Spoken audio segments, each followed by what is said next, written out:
So that's step one. You start with an offer. You lean your ladder against the building that you want to get to the top of. You identify a revenue goal, create an offer to help you reach that goal, and we're going to pick your book topic that's going to feed the funnel for that offer. This is Page Up with Dr. Angela Loria, helping you write a nonfiction book that gets clients, drives revenue, and builds credibility. Learn more at pageuppodcast.com. Well, hey, welcome back. Today we're going to be talking about how to write a book that gets clients. I want you to pick a topic that attracts your dream customers, clients, or patients. And so I've got a 3-step process I want to share with you today on how to write the right book. Now, a lot of people write the book they want to write, the book that their friends tell them to write, the book that popped up in their dreams, the book they've been thinking about writing since they were 9, and all of that is all well and good. But if you don't start with the end in mind, you are likely to get a different conclusion than you hoped for. Stephen Covey says, when climbing the ladder of success, make sure it's leaned against the right building. And what I find is not that people intentionally lean it against the wrong building, but they mindlessly lean it against the wrong building. I find most people, literally most people, like 90% of people who are writing a book are thinking about what they want to write and not the outcome they want from the book. There's a saying in AA, don't judge your insides by other people's outsides. That's what I see people doing with a book. They see Rachel Hollis selling 1 million copies. They imagine that Rachel's entire strategy was write the book I want to write and then people magically buy it. There's a little more strategy than that. So what I want you to do is to be much more strategic about writing a book that gets the outcome you want. And that means you have to identify what that outcome is. If your goal is in fact to sell millions of copies, you got to figure out how you'll do that. You have to research people that sell millions of copies. You have to really understand what that takes. Now, what I like to talk about on this podcast is how to generate 6 figures from a book. I think I have another training called quartermillionbook.com because I think everyone who writes a book should have a clear executable plan on how to make $250,000 from that book. That to me is worth the effort. And for most people, the best way to make $250,000 from a book is to start with an offer. So here it is. Step 1, create an offer. To write the right book, you have to know what you're selling to people who read and like the book. And you have to have an offer that's going to make sense for readers. So this takes me back to one of my first authors, Jill Angie, an amazing woman who left her job in the pharmaceutical industry to become a personal trainer. And she had made a big investment in her home, in setting up a home gym. And she thought, I will do a book so I get better known and then I'll get more clients. Good, but not great. Because that generic goal setting is very hard to track. How long? How are people going to find you? You just put the book out on Amazon and magically people find you? And she was doing personal training at her house. So what if people find you in Iowa and you live in Bluebell, Pennsylvania, like Jill did at the time? So we want to make sure there's a match. between your offer and what would generate the amount of revenue you want to generate, or in my opinion, what would generate $250,000. So with Jill, who is selling individual sessions or 4-packs or 8-packs of training for $50 or $80 an hour, it didn't really matter what the book did on a global or a national scale. It really only mattered what it did probably within, how far would you drive for a personal trainer? A 30-minute like 30 minutes from her house? Really, we would need a strategy there. And then what I asked Jill was, if we filled every session at $50 an hour, if you were training every minute of the day that you wanted to be working, how much money would you make? And the answer, if I remember correctly, was somewhere around $60,000 or $70,000. Now, Jill left a pretty well-paying job in pharmaceuticals. She was making $150,000. So even if we could get her famous in that 30-mile radius of her house, that would still only get her to $60,000, hardly a replacement for her fancy corporate job. So we needed to put together a package. We needed to put together something that went beyond that hourly rate and went beyond the 30-mile perimeter of her house. Now, today, Jill has a thriving 6-figure business serving runners all around the world. She is not just a personal trainer. She is one of the top running coaches, and definitely the top running coach for women who are of non-traditional sizes to be runners. Her program, Not Your Average Runner, was connected, and it was really came out of her book, How Do I Start Running? How do I start running if I'm not somebody who thinks of themselves as a runner or an athlete, but I'm called to run? Her next book is Not Your Average 5K. How do I run my first 5K?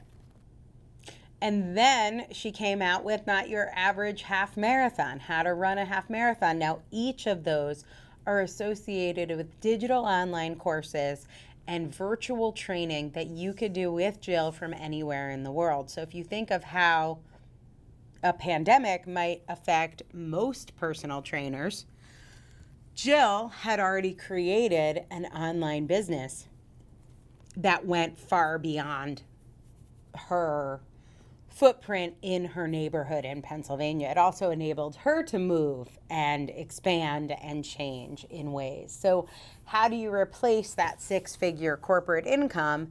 You've got to have the right offer. And the offer has to solve a problem that someone would pay you to solve for them. So the book is actually the plan or the blueprint or the guide to solving a problem your ideal reader has. Your offer is the implementation of that plan. So Not Your Average Runner, How to Start Running. The book tells you exactly how to start running. It's the plan. Not Your Average 5K, it gives you the plan to run your first 5K. Not Your Average Half Marathon, that book gives you the plan to run your half marathon. The offer implements that plan. So you work with Jill to run your first 5K. You work with Jill to run your half marathon. She'll take you to the half marathon. She'll find the half marathon. She'll time you. She'll give you a plan for you. She will follow up with you. She'll help you diagnose what problems you're having. So whether it's an online course, a Facebook group, or another sort of group community, calls, in-person events in some cases, maybe less so now, but not, we will have in-person events again. Your course is how to get results with the plan that's in the book. This offer should feel like it's worth 10 times the value of having the plan, because it's about putting that plan into action. So that's step one. You start with an offer. You lean your ladder against the building that you want to get to the top of. You identify a revenue goal, create an offer to help you reach that goal, and we're going to pick your book topic that's going to feed the funnel for that offer. That's step one. I'm going to come back and share step two.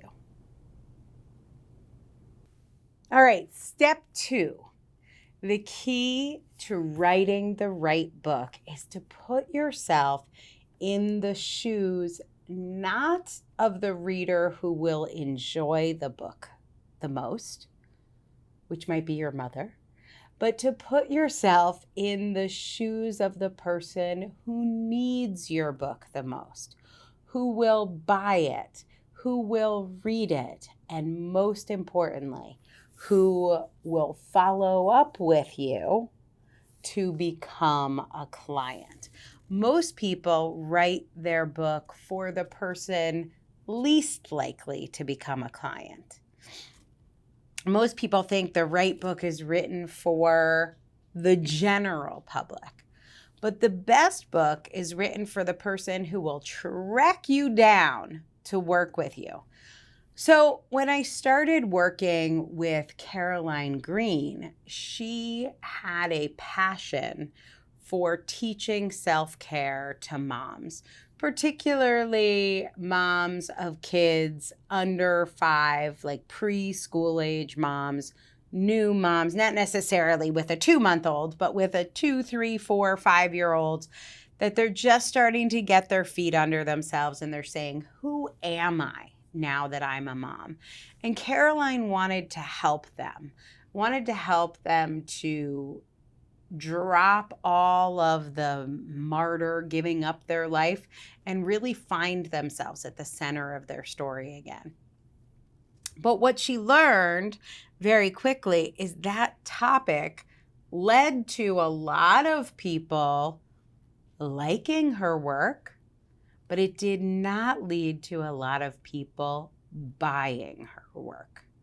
So we made a tiny tweak for her to write the right book.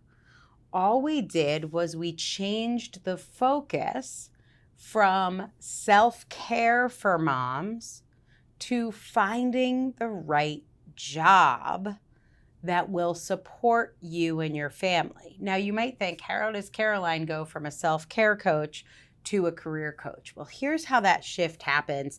And this is what we do with our clients as well. What happens is we identify where is their space in the market. And moms with kids that are about to start kindergarten are starting to think about, can I get a 20-hour-a-week job? Can I get a 30-hour-a-week job? Can I get a job that contributes to the household without me missing my kids, losing a tooth or birthday party or whatever, all those milestones, right? And so we knew that that was what moms were investing in. But what we knew was any answer that didn't start with self-discovery and self-care was going to be a temporary fix. We knew the better answer to how to find a job that's right for you and your family is to start with your own self-care plan.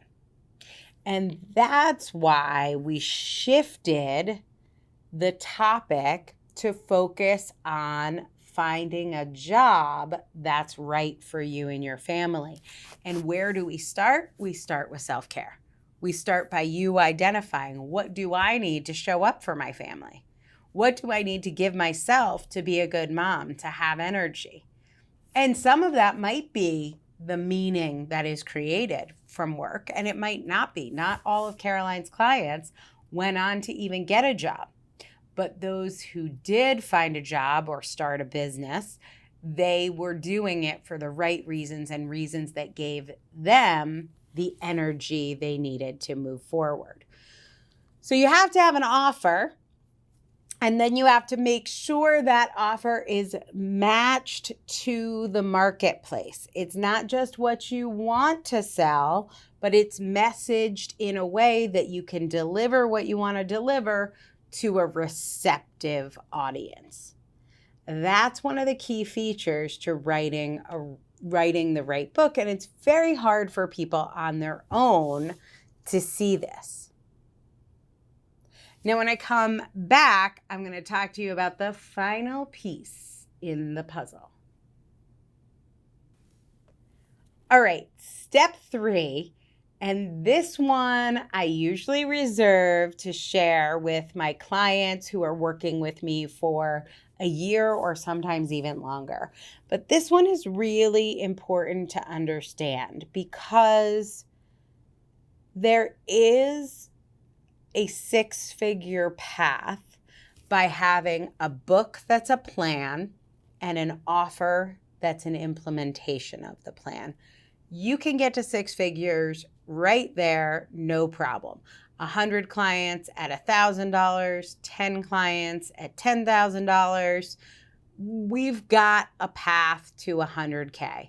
But if we want to take it to the next level and go for that $250,000 or even being a 7-figure offer, there needs to be a clear progression from that first implementation plan to a broader offer, to a deeper offer, a longer offer, a more robust offer. Now, your first offer should be super low risk, super high value.